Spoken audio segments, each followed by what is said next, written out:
Hello everyone, it's Calvert32 Special. Welcome back to the channel. For those of you that have been following the channel for a while, you'll know I do some reloading.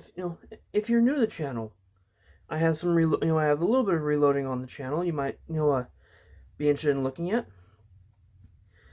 I've only recently gotten into loading pistol. That being said, went to my local big box because that's what I had available at the time, looking for RCBS dies, because that's the setup I have, which is just to the right. My right here is RCBS loading press. They didn't have any. Doing some research, found out the thread pattern and the thread pitch on the Lee dies matches the thread pitch on the RCBS. And these were significantly less expensive, so I decided to go for it. If we open it up to see what came in it, these are actually Carbide, which is really nice. Instruction manual, 3-die set, powder scoop, and a shell holder. These dies are for my 40 Smith & Wesson. I'm not trying to get into a debate right at the moment about 40 versus 9 versus whatever it is that your caliber choice is. Just wanted to show you a little about the dies and what you get out of it. You'll notice I've got some extra pieces here that aren't in the case. This comes as a 3-die set. This is actually is a die that allows the powder to go through it. I don't know great what it is. I had to look and see exactly what it, actually let's just do that so I can get you guys the correct name for it. Like I said, they've got really nice instructions, full color, so allows someone who doesn't is new to this process to set their everything up correctly. Got some load data on here as well. Let's see here. So it comes with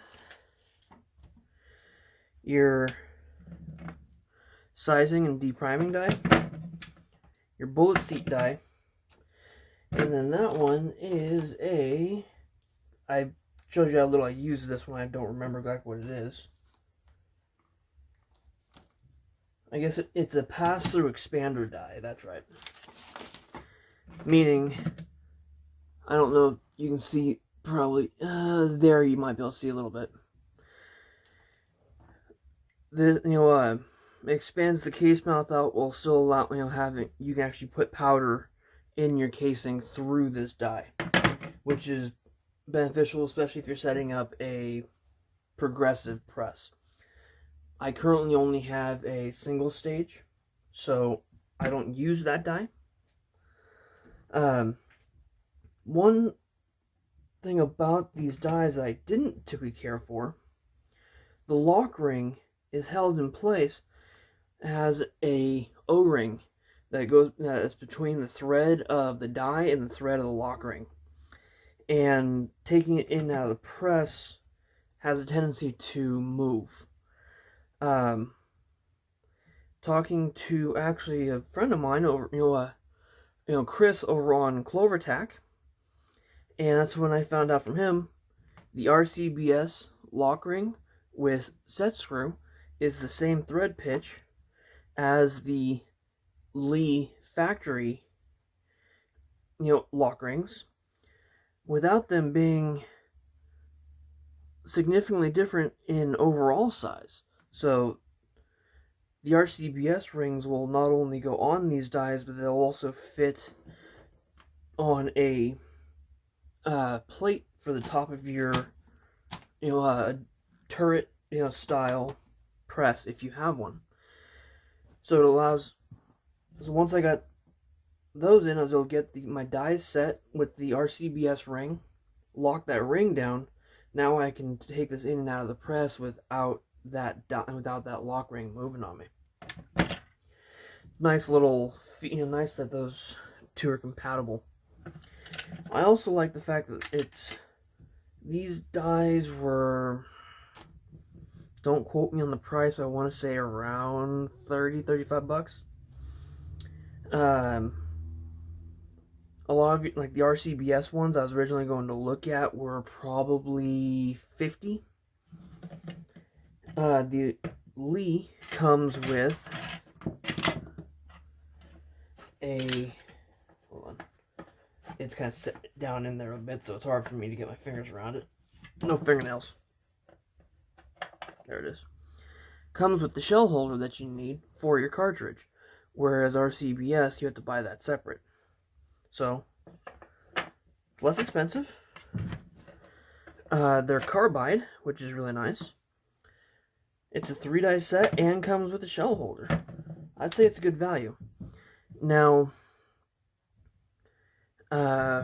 this scoop is a powder measure. 0.5 cc is what it says on it.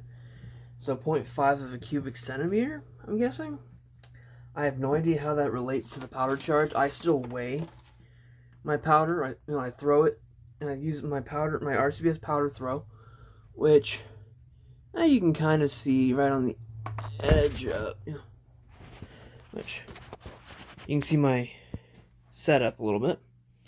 I still use my powder throw and a scale to weigh my powder. I don't rely on the scoop. I would personally suggest weighing your powder not by weight. Don't measure it by volume. As at least with smokeless, that's the what I understand to be the correct way or the safer way. I have never used that. Now I understand for black powder or something like that, because you volume measure by black powder by volume would probably work fine for something like that. Black powder, smokeless powder, not interchangeable. Anyhow, that's just a quick, might at some point, actually go through a video of actually setting up the dies. Relatively simple. Actually gives full directions in the in here. For doing so, which is extremely useful for the new reloaders. If you have any questions about it, feel free to drop them in the comments. I'll answer them if I can. If not, maybe someone else that's seeing the comments can answer it for me. Anyhow, appreciate everyone stopping by. Have a wonderful day. I'd like to thank everyone for stopping by the channel. If you want to see more of my content, I encourage you to check out my website, calaveras32special.com. Links below in the description. I also encourage you to check out gunchannels.com. Online, two-way community, set up and operated about 5 years ago at this point, by G-Webs, or Mr. Gun Websites. He is a avid activist for our two-way rights, so that's where I encourage you to stop by there, as well as his website, gearwebsites.com, where where a lot of his financing comes from, to help him fight for our rights. I hope you guys are willing to stop by both of those websites. Oh, and before I get on mine, I have my Spreadshirt store link and my Patreon link over there for anyone who is so inclined as to helping out the channel. Much appreciated. And anything I decide any money I get over there, I'll be putting back into the channel, and I'll be giving my patrons a chance to chime in as to what they think I should be using it on. I want to say again, thank you very much for stopping by. Have a wonderful night.